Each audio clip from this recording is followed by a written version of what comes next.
إنهم كانوا قبل ذلك محسنين كانوا قليلا من الليل ما يهجعون وبالأسر. بسم اللہ الرحمن الرحیم. السلام علیکم ورحمۃ اللہ وبرکاتہ.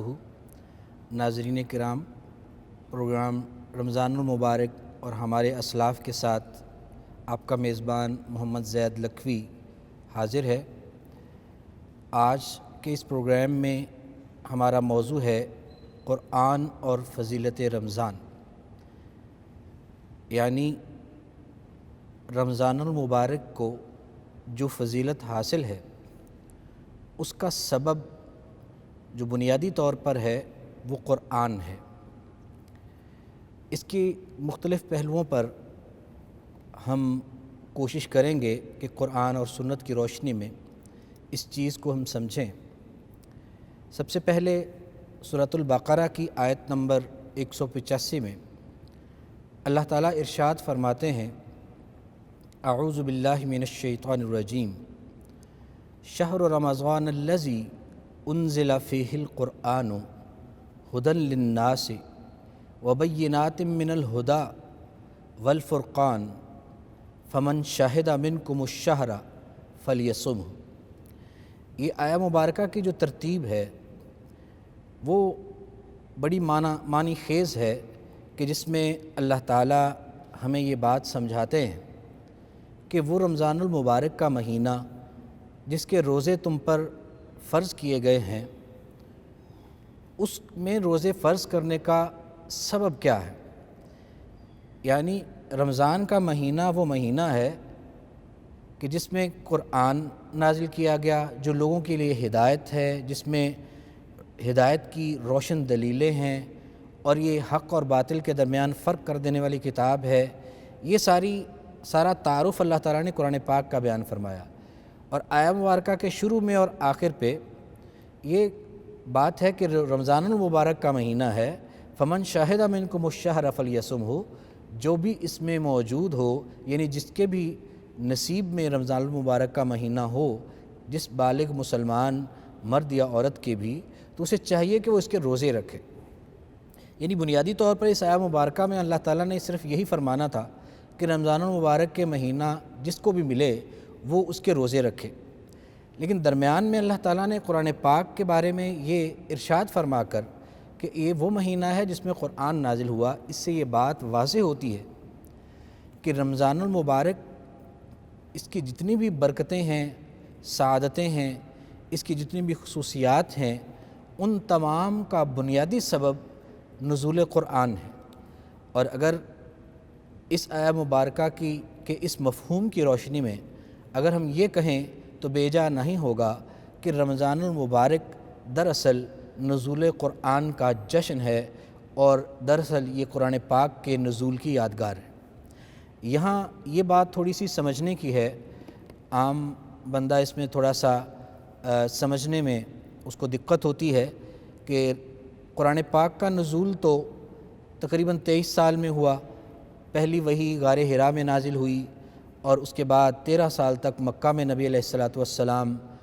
قیام پذیر رہے، اور اس کے بعد 10 سال مدینہ منورہ میں. تو 23 سال میں قرآن پاک جو ہے اس کا نزول وہ مکمل ہوا. تو یہاں کہ یہ وہ مہینہ ہے جس میں قرآن نازل ہوا، اس کا کیا مطلب ہے؟ اس کے دو مطلب ہیں. ایک تو یہ ہے کہ جب نزول قرآن کا زمین پر بھی جو آغاز ہوا ہے وہ بھی رمضان المبارک کے مہینے میں ہوا ہے. دوسرا اس کا مطلب یہ ہے کہ اصل میں جو قرآن پاک کے نزول کے دو مراحل ہیں.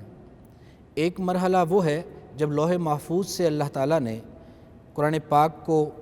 مکمل طور پر یک بارگی، یعنی ایک ہی دفعہ آسمان دنیا پر اکٹھا نازل فرمایا. اور وہ رات تھی کہ جو قدر والی رات تھی، جس کا اللہ تعالیٰ نے سورۃ القدر میں ذکر فرمایا ہے. اعوذ باللہ من الشیطان الرجیم، بسم اللہ الرحمن الرحیم، انا انزلناہ فی لیلۃ القدر، کہ ہم نے اس قرآن کو قدر والی رات میں نازل کیا ہے.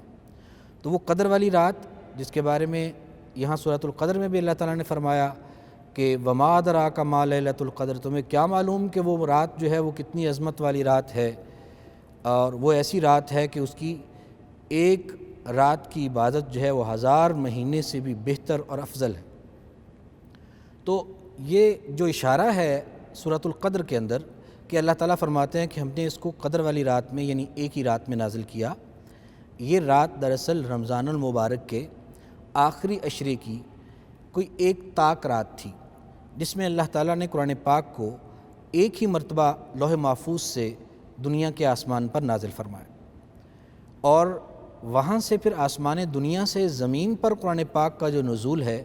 وہ زمین پر ہونے والے واقعات کے مطابق تھوڑا تھوڑا کر کے ضرورت کے مطابق وہ پھر اللہ تعالیٰ نے 23 سال میں اس کا نزول جو ہے اس کی تکمیل فرمائی۔ تو یوں یہ بات تو سمجھ میں آتی ہے اس وضاحت سے کہ کس طرح سے قرآن پاک جو ہے وہ رمضان المبارک میں نازل ہوا۔ اب آپ اندازہ کیجئے کہ یہ مہینہ جس کی عظمتوں کو، اس کی برکتوں کو، اس کی سعادتوں کو جب ہم غور سے دیکھتے ہیں اور ان کا قرآن و سنت کی روشنی میں جائزہ لیتے ہیں تو یوں محسوس ہوتا ہے کہ یہ مہینہ تمام مہینوں سے افضل اور بڑھ کر ہے، جبکہ قرآن پاک کی ہی سورۃ التوبہ کی آیت نمبر 36 کو اگر ہم پڑھیں، اس میں اللہ تعالیٰ فرماتے ہیں اعوذ باللہ من الشیطان الرجیم ان عدۃ الشہور عند اللہ اثنا عشر شہرا فی کتاب اللہ یوم خلق السماوات والارض منہا اربعۃ حرم، یعنی اللہ تعالیٰ نے جب سے یہ کائنات پیدا فرمائی ہے، آسمانوں اور زمین کو پیدا فرمایا ہے، تو اللہ تعالیٰ کے نزدیک جو مہینوں کی تعداد ہے وہ 12 ہے، اور ان 12 میں سے فرمایا کہ 4 حرمت والے ہیں، اور ان حرمت والے مہینوں کے بارے میں آپ کو معلوم ہے کہ وہ کون سے 4 مہینے ہیں جن کو حرمت والے اور خصوصی احترام والے اللہ تعالیٰ نے قرآن پاک کی اس آیہ مبارکہ میں بیان فرمایا ہے۔ وہ ذوالقعدہ ہے، ذوالحجہ ہے، محرم ہے اور رجب، یہ 4 مہینے ہیں جن کو قرآن پاک میں حرمت والے مہینے قرار دیا گیا، اور یہ 12 مہینے اور پھر ان 4 مہینوں کی جو حرمت اور عظمت ہے یہ اللہ تعالیٰ فرماتے ہیں کہ یہ 12 مہینے اللہ تعالیٰ نے تب سے ہی اس طرح سے مقرر کیے ہیں جب سے آسمان اور زمین پیدا ہوئے۔ لیکن ان حرمت والے مہینوں میں حالانکہ رمضان المبارک کا ذکر نہیں ہے، لیکن پھر بھی اللہ تعالیٰ نے روزوں کی فرضیت کے لیے، روزہ جو کہ اسلام کے بنیادی ارکان میں سے ایک اہم ترین بنیادی رکن ہے، اس کے نفاذ کے لیے اللہ تعالیٰ نے رمضان المبارک کو کیوں چنا؟ وجہ اس کی صرف یہی ہے، اللہ اکبر، کہ اس مہینے کے اندر قرآن پاک نازل ہوا، اور اس قرآن پاک کے رمضان المبارک میں نزول کا اور پھر رمضان المبارک کے روزوں کی فرضیت کا بھی باہمی ایک بڑا گہرا تعلق ہے۔ اس کو سمجھنے کے لیے ہم سورۃ البقرہ کی جو ابتدائی آیات ہیں ان کی طرف اگر ہم دیکھیں اور غور کریں تو اللہ تعالیٰ ہمیں یہ ارشاد فرماتے ہیں کہ اعوذ باللہ من الشیطان الرجیم بسم اللہ الرحمن الرحیم الف لام میم ذالک الکتاب لا ریب فیہ، یعنی یہ کتاب اس میں کوئی شک نہیں ہے، ہدن للمتقین، یہ کتاب پرہیزگاروں کے لیے ہدایت ہے۔ یہاں اس آیہ مبارکہ میں یہ نقطہ ہے ہدن للمتقین میں، جو بات ہمیں یہ سمجھ میں آتی ہے کہ اللہ تعالیٰ نے روزوں کی فرضیت کے لیے رمضان کا انتخاب کیوں فرمایا؟ یہ ان 4 حرمت والے مہینوں میں سے بھی کوئی مہینہ ہو سکتا تھا۔ سبب یہ ہے کہ رمضان المبارک کے ساتھ ان تمام چیزوں کو جوڑ دینے کا کہ روزے کی فرضیت کا مقصد کیا ہے کہ انسان کو تقوی سکھایا جائے، وہ متقی بن جائے، پرہیزگار بن جائے، اور پرہیزگار بن کے کرے گا کیا کہ اللہ تعالیٰ نے فرمایا یہ جو کتاب ہے ہدن للمتقین، یعنی یہ پرہیزگاروں کے لیے ہدایت ہے۔ مطلب یہ ہے کہ جب ہم روزہ رکھ کر تقوی اور پرہیزگاری سیکھتے ہیں تو اس سے ہمارے اندر وہ صلاحیت پیدا ہو جاتی ہے کہ جس کے ذریعے ہم اللہ کی اس پاک کلام قرآن سے ہدایت حاصل کرنے کے قابل ہو جاتے ہیں۔ تو چونکہ یہ قرآن اسی رمضان کے مہینے میں نازل ہوا، پھر اس رمضان المبارک کے مہینے میں نازل ہونے والی اس کتاب سے ہدایت کے قابل بنانے کے لیے جو روزوں کی فرضیت اللہ تعالیٰ نے فرمائی وہ بھی اسی مہینے کی فرمائی۔ یہ خاص تعلق ہے جو اللہ تعالیٰ نے جس بنیاد پر خاص طور پر رمضان المبارک کو فضیلتوں سے نوازا ہے اور اس کو اتنے زیادہ فضائل اور اتنے زیادہ رحمتوں اور برکتیں اس کے اندر اللہ تعالیٰ نے سمودی ہیں، وجہ یہ ہے کہ اس میں قرآن نازل ہوا۔ اور اگر ہم غور کریں تو اسی قرآن کے نزول کی وجہ سے ہی وہ مہینہ تمام مہینوں سے سبقت لے گیا اپنی اہمیت میں اور فضائل میں کہ جس مہینے میں قرآن نازل ہوا۔ اور وہ عشرہ یعنی وہ 10 دن مہینے کے اس رمضان کے وہ باقی دونوں عشروں سے فضیلت اور سبقت لے گئے کہ جس عشرے کے اندر قرآن نازل ہوا، اور اس عشرے کی وہ رات، وہ قدر والی رات، وہ اس عشرے کی تمام راتوں سے فضیلت لے گئی جس رات کے اندر یہ قرآن نازل ہوا۔ ناظرین کرام، یہ جتنی بھی ہمیں فضائل نظر آتے ہیں رمضان المبارک کے اندر، یہ سب کے سب اسی قرآن کی نسبت سے ہیں، اس قرآن کے وجہ سے ہیں، اس قرآن کے سبب سے ہیں۔ اور ایک اور بڑی اہم بات ہے جس کو کہ اگر ہم دیکھیں تو صرف قرآن کے نزول کے لیے ہی اللہ تعالیٰ نے رمضان المبارک کو منتخب نہیں فرمایا، بلکہ قرآن پاک سے پہلے بھی جو اللہ تعالیٰ کی طرف سے ہدایت کی کتابیں دنیا پر آتی رہیں ان کے حوالے سے بھی ایک روایت ملتی ہے کہ جس میں نبی علیہ الصلاۃ والسلام نے ہمیں یہ آگاہ فرمایا کہ قرآن سے پہلے بھی اللہ تعالیٰ کی طرف سے ہدایت کے لیے آنے والی کتب جو ہیں ان کا تعلق بھی اسی بابرکت مہینے رمضان کے ساتھ ہے۔ لیکن میں وہ روایت بیان کرنے سے پہلے ایک بریک لوں گا، اور بریک کے بعد انشاءاللہ ہم وہ روایت اس سے بھی تعارف حاصل کریں گے، اور پھر اس کی بنیاد پر رمضان المبارک کی یہ فضیلت کہ نہ صرف یہ قرآن کے ساتھ متعلق ہے، اور نہ صرف یہ کہ رمضان کی ساری فضیلتیں جو ہیں وہ قرآن کے نزول کی وجہ سے ہیں، بلکہ اللہ تعالیٰ نے اس رمضان کے مہینے کو دیگر ہدایت کی کتابوں کے نزول کے لیے بھی اس کو منتخب فرمایا۔ اس کے بارے میں انشاءاللہ بریک کے بعد ہم جانیں گے۔ ابھی حاضر ہوتے ہیں بریک کے بعد، ہمارے ساتھ رہیے گا۔ فی امان اللہ، السلام علیکم ورحمۃ اللہ وبرکاتہ۔ إنهم كانوا قبل ذلك محسنين كانوا قليلا إنهم كانوا قبل ذلك محسنين كانوا قليلا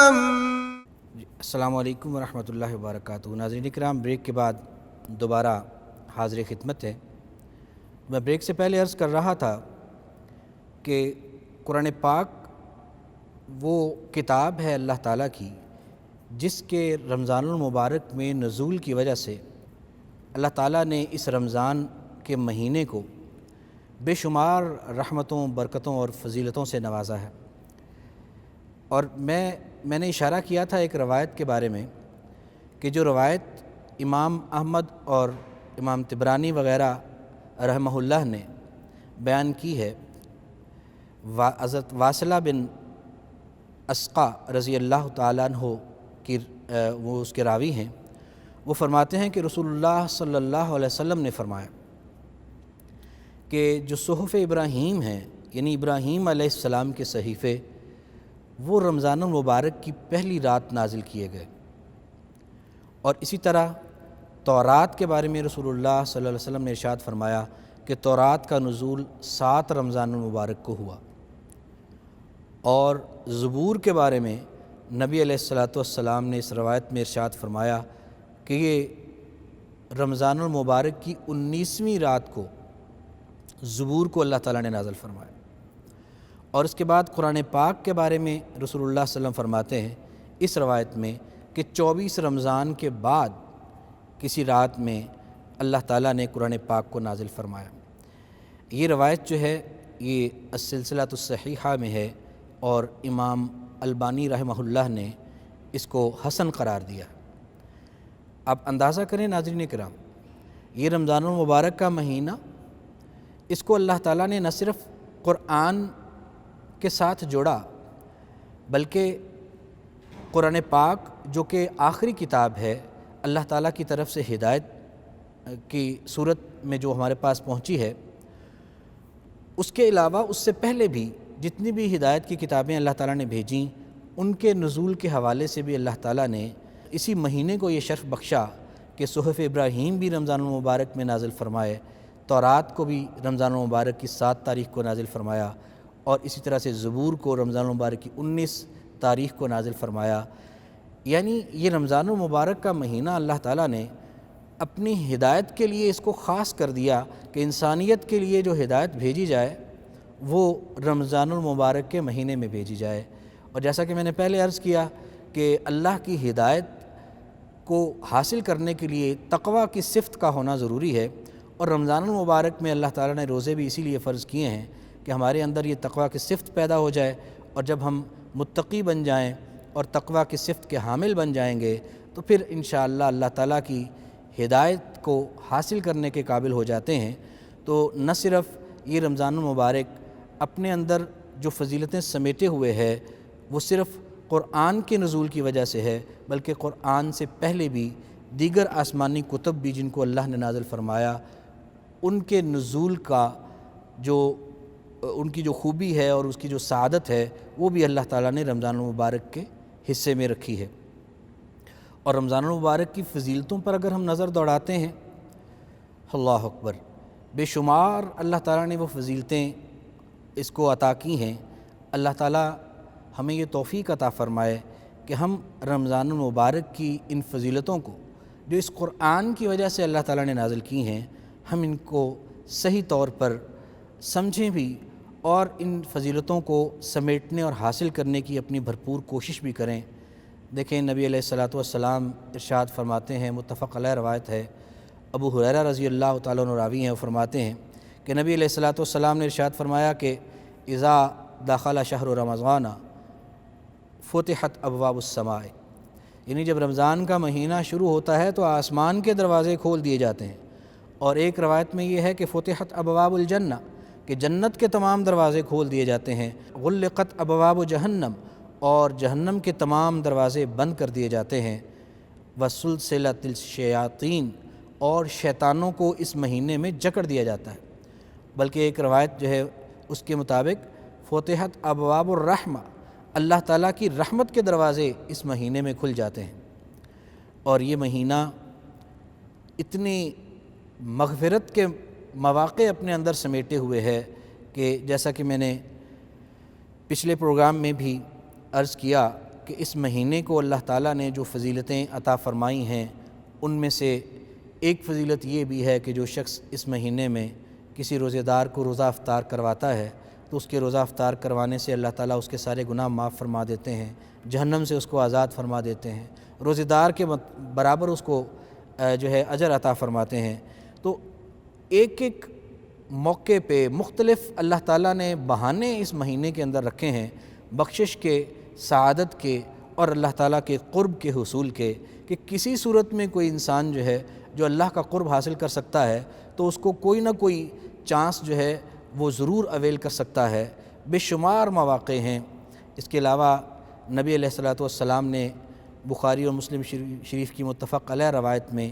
جس کے راوی ابو ہریرہ رضی اللہ تعالیٰ عنہ ہیں، اس میں رسول اللہ صلی اللہ علیہ وسلم نے ارشاد فرمایا کہ 3 خاص موقع بخشش کے اللہ تعالیٰ نے اس رمضان کے ساتھ جوڑ دیے ہیں۔ نمبر 1، من صام رمضان ایمانا و احتسابا غفر له ما تقدم من ذنبہ، جس نے اس مبارک مہینے کے روزے خلوص نیت کے ساتھ رکھے، ایمان کی حالت میں اور احتساب کے ساتھ یعنی خلوص نیت کے ساتھ رکھے، تو اس کے اللہ تعالیٰ تمام پچھلے گناہ معاف فرما دیتے ہیں۔ یہ ایک بہانہ ہے، یہ ایک صورت ہے اللہ تعالیٰ نے جو بخشش کی اس مہینے میں رکھی ہے۔ صرف اسی پہ بس نہیں بلکہ ساتھ فرمایا کہ من قام رمضان ایمانا و احتسابا غفر لہ ما تقدم من ذنبہ، جس نے بھی رمضان المبارک کی راتوں کو قیام کیا ایمان کی حالت میں اور احتساب کے ساتھ یعنی خلوص نیت کے ساتھ، تو اللہ تعالیٰ اس کے بھی تمام پچھلے گناہ معاف فرما دیتے ہیں۔ اور صرف اسی پر بس نہیں، پھر فرمایا کہ ومن قام لیلۃ القدر ایمانا و احتسابا، جس نے اس قدر والی رات کا جو کہ آخری عشرہ میں ہے اس کا قیام کیا ایمان اور احتساب کے ساتھ، غفر لہ ما تقدم من ذنبہ، اس کے بھی تمام پچھلے گناہ معاف فرما دیے جاتے ہیں۔ ناظرین کرام دیکھیں اللہ تعالیٰ نے اس مہینے میں کتنے بہانے رکھے ہیں ہماری بخشش اور مغفرت کے، اور کتنی صورتیں اللہ تعالیٰ نے عنایت فرمائی ہیں کہ ہم ان کے ذریعے سے اپنی مغفرت اور بخشش کروا سکتے ہیں اور اللہ کے عذابوں سے اور جہنم سے ہم بچ سکتے ہیں۔ ایک روایت میں آپ فرمایا کہ الصوم جنہ، روزہ جو ہے وہ ڈھال ہے، وہ جہنم سے اللہ کے عذابوں سے انسان کے لیے ڈھال کا کام کرتا ہے۔ ناظرین کرام یہ فضیلتیں رمضان المبارک کی یہ اتنی زیادہ ہیں، اگر آپ کے رمضان المبارک کے اجر و ثواب پر، اس کے روزوں کے ملنے والے اجر پر غور کریں تو وہ ایسا اجر ہے کہ جس کے بارے میں پورا تعارف بھی ہمیں نہیں کروایا گیا کہ وہ کتنا زیادہ ہے، وہ کس قدر ہے، لیکن یہ ضرور ہے کہ ان احادیث کے اندر رسول اللہ صلی اللہ علیہ وسلم نے اشارہ فرما کے ہمیں اس اجر کے بہت بڑا ہونے کے بارے میں ضرور باخبر فرمایا۔ جیسا کہ نبی علیہ الصلوۃ والسلام نے ارشاد فرمایا کہ یہ رمضان المبارک کے جو روزے ہیں ان کی دو طرح سے خوشیاں ایماندار کو ملتی ہیں۔ للصائم فرحتان، روزے دار کے لیے دو خوشیاں ہیں، فرحۃ عند افطارہ و فرحۃ عند لقاء ربہ۔ اس کو ایک خوشی اس وقت ملتی ہے جب وہ روزہ افطار کرتا ہے۔ ناظرین کرام یہ خوشی روزہ افطار کرتے وقت وہ کوئی سموسوں پکوڑوں کی خوشی نہیں ہوتی ہے، وہ کوئی افطاری کے کھانوں کی خوشی نہیں ہوتی، بلکہ ایماندار کو خوشی اس بات کی ہوتی ہے کہ میرے مالک کی طرف سے مجھ پر یہ فریضہ اور بڑی سعادت والا فریضہ یہ مجھے دیا گیا تھا، اور اللہ کا شکر ہے کہ میں نے اس مالک کے حکم کی تعمیل کی اور میں نے اس روزے کی کما حقہ کوشش کر کے اس کی میں نے تقبیل کر لی۔ ایماندار افطار کے وقت اس وجہ سے خوش ہوتا ہے۔ لیکن دوسری خوشی رسول اللہ صلی اللہ علیہ وسلم فرماتے ہیں کہ وہ ایماندار کو اس وقت ملے گی جب وہ اپنے رب سے ملاقات کرے گا۔ اب اپنے رب سے جب ہماری ملاقات ہونی ہے، وہاں پر تو صرف روزے کا اجر تو نہیں ہوگا، وہاں پر تو اللہ تعالیٰ نے جتنے بھی کسی ایماندار نے نیک اعمال کیے ہیں وہاں پر نمازوں کا اجر و ثواب بھی ملے گا، وہاں پر جہاد کا اجر و ثواب بھی ملے گا، حج کا بھی ملے گا، زکوٰۃ اور صدقہ خیرات کا بھی ملے گا۔ لیکن جو خاص طور پر اللہ کے رسول نے ہمیں بتایا کہ جس چیز کی خوشی ایماندار کو ملے گی وہ روزے کی ہے، اور اس کا تعلق جڑا ہوا ہے اس حدیث کے ساتھ جس میں رسول اللہ صلی اللہ علیہ وسلم نے فرمایا کہ اللہ تعالیٰ یہ فرماتے ہیں کہ آدم کے بیٹے کے جتنے اعمال ہیں وہ ان کا اجر 10 گنا سے لے کے ان کو 700 گنا تک اللہ تعالیٰ عطا فرماتے ہیں، الا الصوم، سوائے روزے کے۔ اور اس کی وجہ کیا بیان فرمائی کہ الصوم لی وانا اجزی بہ، کیا مطلب کہ روزہ تو صرف میرے لیے ہے اور میں ہی اس کی خاص طور پر جزا دوں گا۔ بہت غور طلب بات ہے ناظرین کرام، کیا نماز اللہ کے لیے نہیں ہے؟ کیا حج اللہ تعالیٰ کے لیے نہیں ہے؟ زکوٰۃ اللہ کے لیے نہیں ہے؟ کیا جو جہاد ہے وہ اللہ تعالیٰ کے لیے نہیں ہے؟ یقیناً یہ تمام کام بھی اللہ تعالیٰ کے لیے ہیں، تو پھر کیا سبب ہے؟ اللہ تعالیٰ اس حدیث قدسی میں یہ فرماتے ہیں کہ باقی جتنے بھی کام ہیں روزے کے علاوہ ان کا اجر تو میں 10 گنا سے لے کے 700 گنا کے پیمانے کے مطابق دوں گا، لیکن روزے کے لیے یہ پیمانہ نہیں ہوگا۔ اگر ہم تھوڑا سا اس تفصیل میں جائیں، کیونکہ روزے کا جو ثواب ہے اس کی قدر و منزلت کو اگر ہم جاننا چاہیں تو پہلے یہ 10 گنا سے لے کے 700 گنا والی جو حدیث ہے اس کو بھی سمجھنا ضروری ہے، پھر ہمیں اندازہ ہوگا کہ روزے کا اجر جو ہے وہ کتنا بڑا ہے۔ دیکھیں اللہ تعالیٰ نے اپنی خاص رحمت سے یہ فرمایا کہ اگر کوئی شخص برائی کا ارادہ کر لے اور کرے نہ، چھوڑ دیتا ہے، اس کو کوئی اس پر پکڑ نہیں، بلکہ ایک روایت کے مطابق اگر کوئی شخص برائی کا ارادہ کر کے برائی چھوڑ دیتا ہے تو اس کو ایک نیکی اس کی لکھ دی جاتی ہے برائی چھوڑنے کی وجہ سے، اور اگر خدا نخواستہ وہ برائی کا ارتکاب کر لیتا ہے تو اس کی وہ برائی لکھ دی جاتی ہے اور ایک ہی لکھی جاتی ہے۔ جبکہ دوسری طرف اللہ نے اپنی خاص رحمت سے اور عظیم شفقت سے یہ قانون بنا دیا کہ اگر کوئی شخص نیکی کرنے کا پختہ ارادہ کرتا ہے لیکن کر نہیں سکا، اس پختہ ارادے کی وجہ سے اس کی ایک نیکی لکھ دی جاتی ہے کہ جس طرح سے اس نے وہ ایک نیکی کر لی، اور اگر وہ ارادہ کرنے کے بعد اس نیکی کو کر بھی لیتا ہے، ارتکاب کر لیتا ہے اس نیکی کا، تو پھر اس نیکی کا اس کو کم از کم اجر 10 نیکیوں کا دیا جاتا ہے، اور 10 نیکیاں یہ کم از کم اجر ہے، اور اس کو بڑھایا جا سکتا ہے 700 گنا تک۔ کس بنیاد پر؟ خلوص نیت کی بنیاد پر۔ ہو سکتا ہے کہ کوئی کسی اسی کام کو، ایک کام کو انتہائی خلوص کے ساتھ کرے تو اس کو اس کا اجر 10 گنا نہیں بلکہ ہو سکتا ہے کہ وہ 700 گنا تک ملے۔ یہ اجر کا پیمانہ جو اتنے بڑھا چڑھا کر اللہ تعالیٰ نے بیان فرمایا ہے، یہ پیمانہ تو ہے باقی تمام کاموں کے لیے، لیکن روزے کے لیے اللہ تعالیٰ فرماتے ہیں کہ یہ پیمانہ بھی ناکافی ہے، اس لیے کہ اللہ تعالیٰ فرماتے ہیں کہ وہ روزہ تو صرف میرے لیے ہے۔ یعنی روزہ کس طرح سے صرف اللہ تعالیٰ کے لیے ہے، اس بات پر ہم غور کریں۔ مسئلہ یہ ہے، معاملہ یہ ہے کہ روزے کے علاوہ جتنے بھی دیگر معاملات ہیں، کام ہیں، ان کے اندر دونوں امکانات موجود ہیں۔ ایک امکان یہ ہے کہ ہو سکتا ہے کہ وہ اللہ تعالیٰ کے لیے کیا جائے، وہ نماز ہے، حج ہے، زکوٰۃ ہے، وہ جہاد ہے۔ ایک امکان یہ ہے کہ وہ اللہ کے لیے کیا گیا ہو، لیکن دوسرا امکان یہ بھی ہو سکتا ہے کہ وہ لوگوں کو دکھانے کے لیے کیا گیا ہو۔ لیکن روزے کے ساتھ ایسا معاملہ نہیں ہے کہ روزے کی جو شرائط ہیں، روزے کا جو انداز ہے، وہ اچھے طریقے سے روزہ رکھنے کے لیے وہ ضروری نہیں ہے کہ لوگوں کو اس کے بارے میں پتہ چلے، اس لیے کہ اچھے طریقے سے روزہ کسی نے رکھا ہے یا نہیں رکھا، اس کا پتہ صرف اللہ تعالیٰ کو ہوتا ہے، اور روزہ اچھے طریقے سے نبھانے میں ممکن ہی نہیں ہے کہ وہ لوگوں کو دکھانے کے لیے